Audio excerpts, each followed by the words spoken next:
ಈಗ ಬಸ್ ದರ ಏರಿಕೆ ಏನಾಗಿದೆ ಅಂತಂದ್ರೆ ಕಾರಣ ಕೂಡ ಇದೆ ಅದಕ್ಕೆ. ಒಂದು ಸುಮಾರು 1,16,00,000 ಪ್ರಯಾಣಿಕರ ದಿನಕದಲ್ಲಿ 65 ಲಕ್ಷ ಜನ ಹೆಣ್ಮಕ್ಳಿದ್ದಾರೆ. ಅದರ ಜೊತೆಗೆ 5,300 ಹೊಸ ಬಸ್ಗಳನ್ನ ಖರೀದಿ ಮಾಡಿದ್ದೀವಿ. ಸುಮಾರು 8,000 ಎಂಪ್ಲಾಯ್ಮೆಂಟ್ಗೆ ತಗೊಳ್ಳಿಕ್ಕೆ, ಹೊಸ ಮತ್ತೆ ಪೋಸ್ಟ್ಗಳು ತಗೊಳ್ಳಿಕ್ಕೆ ಆಲ್ರೆಡಿ ಫೈನಾನ್ಷಿಯಲ್ ಡಿಪಾರ್ಟ್ಮೆಂಟ್ ಮಂಜೂರಾತಿ ಕೊಟ್ಟಿದೆ. ಆಲ್ರೆಡಿ 4,000 ರಿಂದ 5,000 ಜನಕ್ಕೆ ನಾವು ಆಲ್ರೆಡಿ ಎಂಪ್ಲಾಯ್ಮೆಂಟ್ ಕೂಡ ತಗೊಂಡಾಗಿದೆ. ಹೊಸ ಬಸ್ಗಳು ಮಾಡಬೇಕು, ಹೊಸ ಜನರನ್ನ ತಗೋಬೇಕು. ಹಂಗಾಗಿ ಈ ದರ ಏರಿಕೆ ಇರತಕ್ಕಂಥದ್ದು ಏನು ಅನ್ಸೈಂಟಿಫಿಕ್ ಆಗಿ ಮಾಡಿರ್ತಕ್ಕಂಥದ್ದು ಒಂದಲ್ಲ. ಇವತ್ತೇನು ಬಿಜೆಪಿಯವರು ಈ ದರ ಏರಿಕೆ ಬಗ್ಗೆ ಮಾತನಾಡ್ತಿದ್ದಾರೆ, ಸ್ವಲ್ಪ ಏನನ್ನ ಅವ್ರು ಇದ್ರ ಬಗ್ಗೆ ಚರ್ಚೆಗೆ ಬಂದ್ರೆ ಮಾತಾಡೋಣ. ನಾನು ಬಹಳ ಸಲ ಮಾತನಾಡಿದ್ದೀನಿ. ಯಾಕೆ ಆಗ್ತಾ ಇದೆ ಅಂತಂದ್ರೆ, ಡೀಸೆಲ್ ಪೆಟ್ರೋಲ್ ಇವತ್ತು ಕೇಂದ್ರ ಸರ್ಕಾರ ಮನಸ್ಸು ಮಾಡಿದ್ರೆ ಅವರು 40 ರೂಪಾಯಿಗೆ 30 ರೂಪಾಯಿ ಕೊಡಬಹುದು. ಇವತ್ತು ಕೇಂದ್ರ ಸರ್ಕಾರ ಮನಸ್ಸು ಮಾಡಿದ್ರೆ ಡೀಸೆಲ್ ಪೆಟ್ರೋಲ್ 40 ರೂಪಾಯಿಗೆ 30 ರೂಪಾಯಿಗೆ ಕೊಡ್ತಕ್ಕಂಥ ಸಾಧ್ಯತೆ ಇದೆ. ಯಾಕೆ ಹೇಳ್ತಾ ಇದ್ದೀನಿ ಮಾತು ಅಂತಂದ್ರೆ, ನಾವು ನಮ್ಮ ಅವಧಿಯಲ್ಲಿ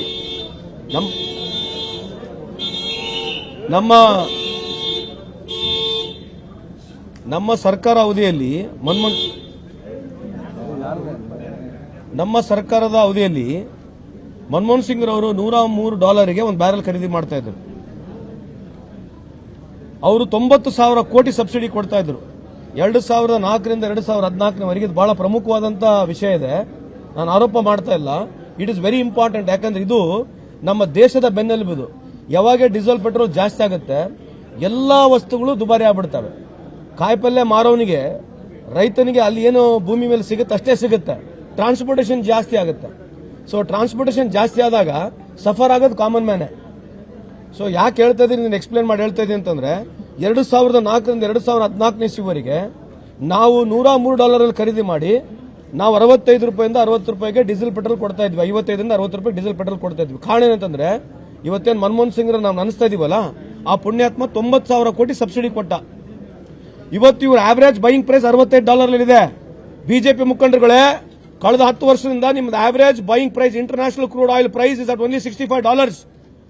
ನೀವು ಮನಮೋಹನ್ ಸಿಂಗ್ ಅವರು ಏನ್ ಸಬ್ಸಿಡಿ ಕೊಟ್ಟಿದ್ರು, ಆ ಸಬ್ಸಿಡಿ ಕೊಟ್ರೆ ಇವತ್ತು ಈ ದೇಶದಲ್ಲಿ 25 ರಿಂದ 30 ರೂಪಾಯಿಗೆ, 30 ರಿಂದ 40 ರೂಪಾಯಿ ಒಳಗೆ ಡೀಸೆಲ್ ಪೆಟ್ರೋಲ್ ಕೊಡಬಹುದು. ಸಬ್ಸಿಡಿ ಜಾಸ್ತಿ ಕೊಡ್ತಾ ಇಲ್ಲ. ಯಾಕೆ ಕೊಡ್ತಾ ಇಲ್ಲ ಅಂದ್ರೆ, ರಿಲಯನ್ಸ್ ಬಂಕ್ ಇದು ಉಳಿಬೇಕು. ಇವತ್ತು ಸಬ್ಸಿಡಿ ಜಾಸ್ತಿ ಮಾಡಿದ್ರೆ ಕೇಂದ್ರದಲ್ಲಿ ರಿಲಯನ್ಸ್ ಬಂಕು ಕಾಂಪೀಟ್ ಮಾಡಕ್ಕಾಗಲ್ಲ ನಮಗೆ. If increases subsidy, if Modiji increases subsidy to what level Mr Manmohan Singh is to give, ಆ ಸಬ್ಸಿಡಿ ಕೊಟ್ರೆ ಇವತ್ತು ಇರ್ತಕ್ಕಂಥ ಭಾರತ ದೇಶದಲ್ಲಿ ಇರ್ತಕ್ಕಂಥ ರಿಲಯನ್ಸ್ ಬಂಕ್ಗಳೆಲ್ಲ ಮುಚ್ಚೋಗ್ತವೆ. ಸಬ್ಸಿಡಿ ಜಾಸ್ತಿ ಕೊಟ್ಟ ತಕ್ಷಣ ನಮ್ಮೆಲ್ಲರಿಗೆ ಬೆಲೆ ಏರಿಕೆ ಕಮ್ಮಿ ಆಗುತ್ತೆ. ಸಿಮೆಂಟ್ ಆಗಿರಲಿ, ಸ್ಟೀಲ್ ಆಗಿರಲಿ, ಕಾಯಿಪಲ್ಯ ಆಗಿರಲಿ, ಎಲ್ಲಾ ಟ್ರಾನ್ಸ್ಪೋರ್ಟ್ ರಿಲೇಟೆಡ್ ಎಲ್ಲ ಕಮ್ಮಿ ಆಗ್ತವೆ. ಹಂಗಾಗಿ ಬಿಜೆಪಿ ಮುಖಂಡರಿಗೆ ಹೋಗಿ ಹೇಳಕ್ ಕೇಳ್ರಿ, ಸರ್ ಕೇಂದ್ರ ಸರ್ಕಾರದಲ್ಲಿ ಮನಮೋಹನ್ ಸಿಂಗ್ ಇದ್ದಾಗ ಈ ತರ ಮಾಡಿದ್ದಾರೆ, ನೀವು ಕಮ್ಮಿ ಮಾಡ್ರಿ, ನಾವು ಕಮ್ಮಿ ಮಾಡ್ತೀವಿ. ಇದು ನಮ್ದಾಯ್ತು. ಗುಜರಾತ್ನಲ್ಲಿ, ಯುಪಿನಲ್ಲಿ, ಬಿಹಾರ್ನಲ್ಲಿ ಏನಿದೆ? ಇವತ್ತು 65 ಲಕ್ಷ ಹೆಣ್ಮಕ್ಳಿಗೆ ನಾವು ಫ್ರೀಯಾಗಿ ಪ್ರಯಾಣ ಮಾಡಿಸ್ತಿಲ್ವಾ? Somewhere the cost bearing has to come. ಎಲ್ಲದಕ್ಕೂ ಬರೋದು ಸ್ಟ್ರೈಕ್ ಮಾಡೋದು, ಎಲ್ಲದಕ್ಕೂ ಬರೋದು ಸ್ಟ್ರೈಕ್ ಮಾಡಿದ್ರೆ ಮತ್ತೆ GST ಮೇಲೆ ಯಾಕೆ ಸ್ಟ್ರೈಕ್ ಮಾಡಲಿಲ್ಲ ಮೊನ್ನೆ? ಯಾಕವರು ಸೆಕೆಂಡ್ ಹ್ಯಾಂಡ್ ಗಾಡಿಗಳ ಮೇಲೆ ಮತ್ತೆ GST ಹಾಕಿದ್ರಲ್ಲ, ಅವಾಗ ಯಾಕೆ ಏನಿತ್ತು? ಇವರು ಸುಮ್ಮನೆ ಇರ್ಬೇಕು. ಅವಾಗ why did they impose? Second hand vehicle ಖರೀದಿ ಮೇಲೆ GST ಯಾಕೆ ಇಂಪೋಸ್ ಮಾಡಿದ್ರೆ? ನೀವು ಯಾರನ್ನ ಕೇಳಿದ್ರೆ ಹೋಗಿ ಅವರಿಗೆ? Did you ask them question? ಕೇಳ್ರಿ ಅವ್ರಿಗೆ. ಅವ್ರು ಯಾಕೆ ಉತ್ತರ ಕೊಡಬಾರ್ದು ಅದಕ್ಕೆ? ನಿರ್ಮಲಾ ಸೀತಾರಾಮನ್ ಅವರು ಬಂದು ಹೇಳಿದ್ರಲ್ಲ, ಮೈ ಪ್ಯಾಜ್ ನೀ ಖಾತಿ ಹೂ ಮೈ ಅಂದ್ರೆ ಉಳ್ಳಾಗಡ್ಡಿ ತಿನ್ನಂಗಿಲ್ಲ ನೀವು ಯಾರು? ನೀವು ತಿನ್ನಂಗಿಲ್ಲ ಅಂದ್ರೆ ಉಳ್ಳಾಗಡ್ಡಿ? ಈ ತರ ಯಾರನ್ನ ಮಾತಾಡ್ಬೋದು ಫೈನಾನ್ಸ್ ಮಿನಿಸ್ಟರ್? ಅದು ಪಾರ್ಲಿಮೆಂಟ್ ಅಲ್ಲಿ ಹೇಳ್ತಾರೆ, I don't come from such family where I will not eat onion, ಮೈ ಪ್ಯಾಜ್ ನೀ ಖಾತಿ. ಈ ತರ ಆರ್ಕಿ ಉತ್ತರ ಹೇಳೋಬಿಡೋದಾ? ಏನ್ ಇವ್ರು ಏನ್ ಮಾತಾಡಿದ್ರೆ ನಡೀತೇನ್ರಿ? ನೋಡ್ರಿ, ಈ ದೇಶ ಕೊಳ್ಳೆ ಹೊಡಿತಕ್ಕಂಥ ಕೆಲಸ ಬಿಜೆಪಿ ಮಾಡ್ತಾ ಇದೆ. ಕೇಂದ್ರ ಸರ್ಕಾರದ ದುಬಾರಿ ಏನು ಆಗಿರ್ತಕ್ಕಂಥ ಈ ರಾಜ್ಯಗಳು ಸಫರ್ ಆಗ್ತಕ್ಕಂಥದ್ದು ಬಿಕಾಸ್ ಆಫ್ ಸೆಂಟ್ರಲ್ ಗವರ್ಮೆಂಟ್ ಪಾಲಿಸಿನೇ. ನಾಳೆ ಸಬ್ಸಿಡಿ ಜಾಸ್ತಿ ಮಾಡಿಕೊಡ್ರಿ. ಯಾಕೆ ಮಾಡಬಾರ್ದು ಸಬ್ಸಿಡಿ ಜಾಸ್ತಿ? ನೀವು ಪ್ರೆಸಿಡೆಂಟ್ ಇರ್ತಕ್ಕಂಥ ನಮ್ಮ ಸರ್ಕಾರಗಳು 90,000 ಕೋಟಿ ಇವರು ಸಬ್ಸಿಡಿ ಕೊಟ್ಟಿದ್ರೆ international fuel price, buying price, oil price ಕಮ್ಮಿ ಇತ್ತು. ಕೊಟ್ಟಿದ್ರೆ ಇವತ್ತು ನಮಗೆಲ್ಲ 30 ರೂಪಾಯಿ 40 ರೂಪಾಯಿಗೆ ಡೀಸೆಲ್ ಪೆಟ್ರೋಲ್ ಸಿಗ್ತಾ ಇತ್ತು. ಇದೇ ಇರತಕ್ಕಂಥ ಇಶ್ಯೂ. ಇದ್ರ ಬಗ್ಗೆ ಚರ್ಚೆ ಮಾಡಿ ಕೇಳಿರ್ಬೇಕಾದ್ರೆ ಏನ್ ಉಚಿತವಾಗಿ ಕೊಡ್ತಾರೆ? ಏನ್ ಪ್ರೈಸ್ ಅಪ್ಪ?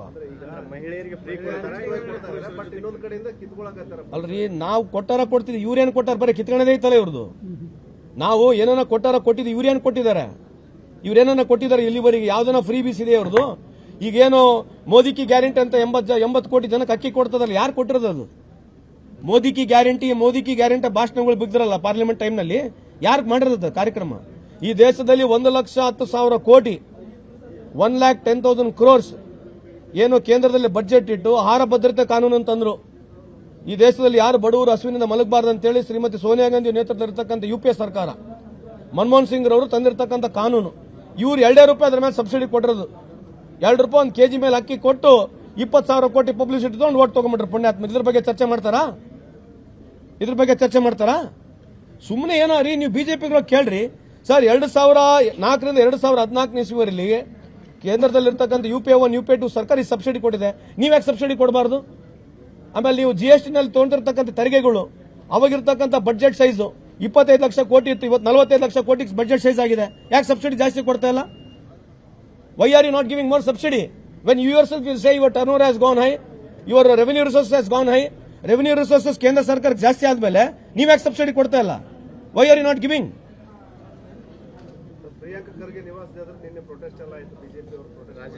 ಅದೇ ಮೊದಲು ಹೋಗಿ ಕೇಂದ್ರದ ಸರ್ಕಾರ ಏನೋ ರೈಲ್ವೆ ಮಿನಿಸ್ಟರ್ ಇದಾರಲ್ಲ, ಅವ್ರ ಮನೆ ಮುಂದೆ ಮೊದಲು ಮಾಡಕ್ಕೆ ಹೇಳಿ ಸ್ಟ್ರೈಕ್. ಕಳೆದ 1 ವರ್ಷದಲ್ಲಿ 200 ಆಕ್ಸಿಡೆಂಟ್ಗಳು ಆಗಿದ್ದಾವೆ, ಸಾವಿರಾರು ಜನ ಜೀವ ಕಳ್ಕೊಂಡಾರೆ. ನಿಮಗೆ ಯಾಕೆ 28 ಜನ ಈ ದೇಶದಲ್ಲಿ ಪತ್ರಕರ್ತರ ಮರ್ಡರ್ ಆಗಿದೆ? 2014 to 2024 28 journalist have been murdered ಆಗಿದೆ. ಇದ್ರ ಬಗ್ಗೆ ಮಾತಾಡ್ತಾರೆ, ಚರ್ಚೆ ಮಾಡ್ತಾರಾ? ಇದ್ರ ಬಗ್ಗೆ ಚರ್ಚೆ ಮಾಡ್ತಾರೆ ಬಿಜೆಪಿಯವರು? ಮೊನ್ನೆ ಛತ್ತೀಸ್ಗಢನ ಒಬ್ಬ ಜರ್ನಲಿಸ್ಟ್ ಮರ್ಡರ್ ಆದ, ಇದ್ರ ಬಗ್ಗೆ ಚರ್ಚೆ ಮಾಡ್ತಾರಾ? ನೋಡ್ರಿ, ಅದು ಇರ್ರೆಲೆವೆಂಟ್ ಇದೆ. ಅವರು ಕೇವಲ ಪ್ರಿಯಾಂಕಾ ಖರ್ಗೆ ಅವರಿಗೆ ಟಾರ್ಗೆಟ್ ಮಾಡಬೇಕೆಂಬ ಉದ್ದೇಶ ಬಿಟ್ಟರೆ ಬೇರೆ ಏನಿದೆ ಅದರಲ್ಲಿ? ಈಗ ಏನೋ ಒಂದು ಬೇಕಲ್ಲ, ಇಶ್ಯೂ ಬೇಕು ಅವರಿಗೆ. ಇಶ್ಯೂ ಸಿಕ್ಕ ತಕ್ಷಣ ಪಾಲಿಟಿಕ್ಸ್ಗೆ ಕನ್ವರ್ಟ್ ಮಾಡಬೇಕು. ಇಷ್ಟು ರೈಲ್ವೆ ಆಕ್ಸಿಡೆಂಟ್ ಆಗಿದೆ, ಅದ್ರ ಬಗ್ಗೆ ಏನು ಮಾತಾಡೋದಿಲ್ಲ?